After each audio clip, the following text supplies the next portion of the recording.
You brush your teeth twice a day. You probably own an electric toothbrush, a water flosser, maybe even a whitening kit. You do this without thinking. It is just part of your morning. But here is the thing, the Vikings did it too. Not with a plastic handle and fluoride paste, but they did it. And what they used and why it worked is going to change how you think about the people history told you were dirty barbarians. The word Viking conjures something specific. Longships, raids, horned helmets, which, by the way, they never actually wore. The image is one of chaos, of unwashed warriors storming coastlines and burning villages. It makes for good movies. It makes for bad history. Because the archaeological record tells a completely different story. And teeth are one of the clearest places to read it. When researchers began excavating Viking-age burial sites across Scandinavia, they found something unexpected. The skeletal remains showed remarkably healthy teeth. Not perfect, but healthy by the standards of the ancient world. Far healthier, in many cases, than the teeth of medieval Europeans who came after them. Historian Neil Price, one of the foremost scholars of Viking culture, has written extensively about how the Norse placed a genuine premium on personal cleanliness and appearance. This was not accidental. This was cultural. Think about your own mouth right now. The film on your teeth, the slight roughness along the gum line, that is plaque. It builds up constantly. Leave it long enough, and it hardens into tartar. Tartar leads to gum disease. Gum disease leads to tooth loss. And tooth loss in the ancient world did not just mean a gap in your smile. It meant infection. It meant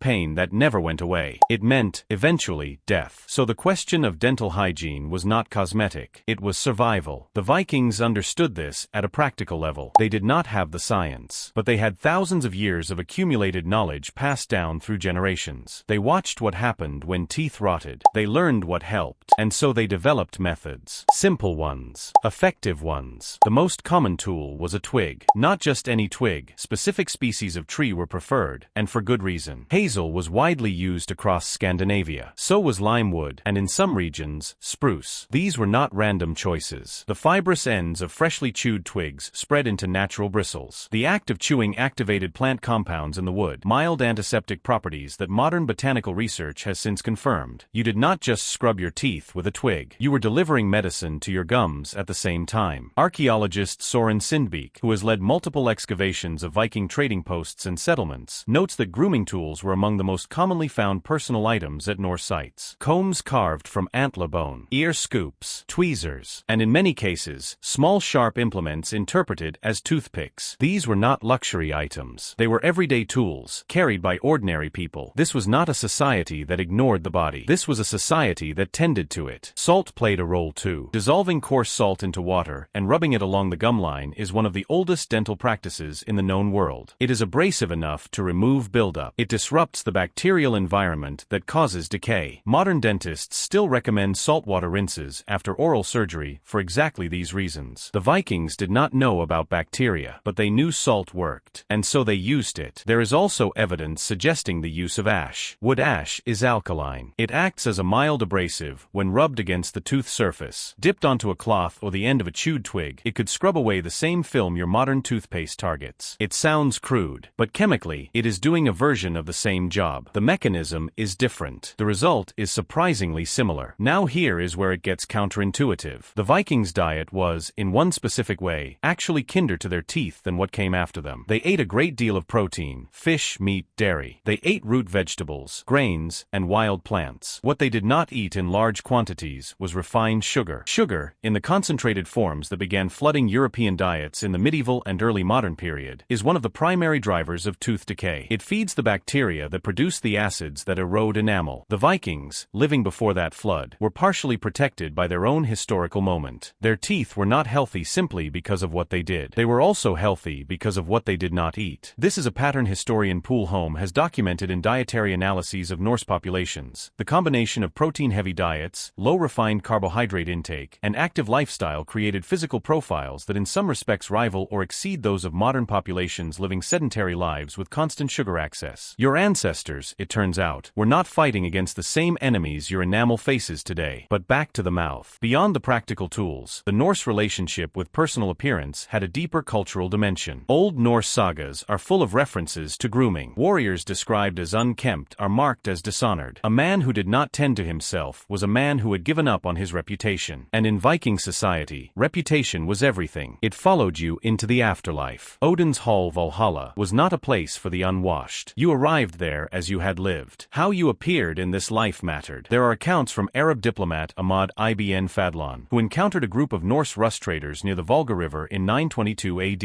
His writings, some of the most vivid first-hand descriptions of Vikings ever recorded, noted that the Norse men combed their hair, washed their faces, and rinsed their mouths every single morning, all from a shared basin, a custom ibn Fadlan found both admirable and revolting in its communal nature. But the point is, they washed every day, before anything else. The teeth were part of that. The mouth was the seat of speech, of eating, of identity. It was tended. In settlements like Hedeby and Burka, major Viking trading centers, excavations have turned up fine-toothed combs, polished tweezers, and ear cleaners as standard household items. The body was maintained. The image of the unwashed Viking is a myth layered on top of history by people who needed to believe the raiders who terrified their coastlines were also somehow subhuman. They were not. Here is what makes this strange and worth sitting with. The Vikings had no dentists, no fluoride, no clinical trials, no understanding of microbiology. They had wood, salt, ash, and the accumulated wisdom of a people who paid attention to what worked. And they landed, in many cases, on solutions that modern science has since validated. Not because they were lucky, because they were observant, because they cared, because the human drive to maintain the body is ancient and persistent, and far more sophisticated than our stereotypes allow. You will use your toothbrush tonight. You will squeeze a ribbon of fluoride paste onto bristles engineered to reach every surface. You will spit into a clean white sink and not think twice about it. But someone 1,000 years ago, somewhere in the fjords of Norway or the shores of Iceland, chewed the end of a hazel branch until it frayed, rubbed it along their gum line in the gray morning light, and rinsed with cold salted water before stepping out to face the day. The tools are different. The instinct is identical. Your mouth is the inheritance of every human being who ever decided that this body was worth taking care of.